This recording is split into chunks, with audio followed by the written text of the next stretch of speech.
জীবনে ১ম বার ফ্লাইটে উঠবো, এত যে বাজে অভিজ্ঞতা হবে সত্যি ভাবতে পারিনি। মানে আমার কপালটা এতটাই খারাপ। আমাদের সাথে কি হয়েছিল পুরো ভিডিওটা দেখলেই তোমরা বুঝতে পারবে। আমি আনন্দমনে রেডি হয়ে ঘর থেকে বেরিয়ে পড়েছি যে ফার্স্ট টাইম ফ্লাইটে চড়বো। এটাই অনেক, অনেক আনন্দের।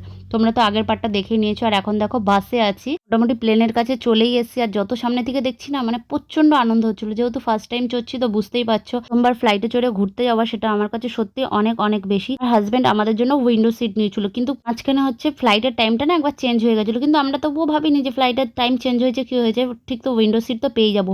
কিন্তু ফ্লাইটে ওঠার পর দেখছি উইন্ডো সিট পাইনি। মানে এতটা কান্না পাচ্ছে। ফার্স্ট টাইম যদি ফ্লাইটে উঠে যদি বাইরের দৃশ্য দেখতে না পারি মানে কতটা কষ্ট হয় বলো। এখন শুধু ভাবছি আমার কপাল এতটাই খারাপ, শুধু মনে হচ্ছে না একটা বাসের মধ্যে বসে আছি। যদি বাইরের কিছু নাই দেখতে পাই তাহলে কেমন লাগে বলো। ঘুরতে গিয়ে আর কি হবে আমার সাথে। যাই হোক, এখানে যে ভিউটা দেখতে পাচ্ছ, আমার হাজবেন্ড এতটাই আমাকে নিয়ে মন খারাপ করছিল, ও অন্যকে বলে সেই সিটটা আমাকে দিয়েছে। কিছুটা টাইম থাকার পর তারপর আমরা আমাদের সিটে চলে আসি। দেখো আমার তারপরে কত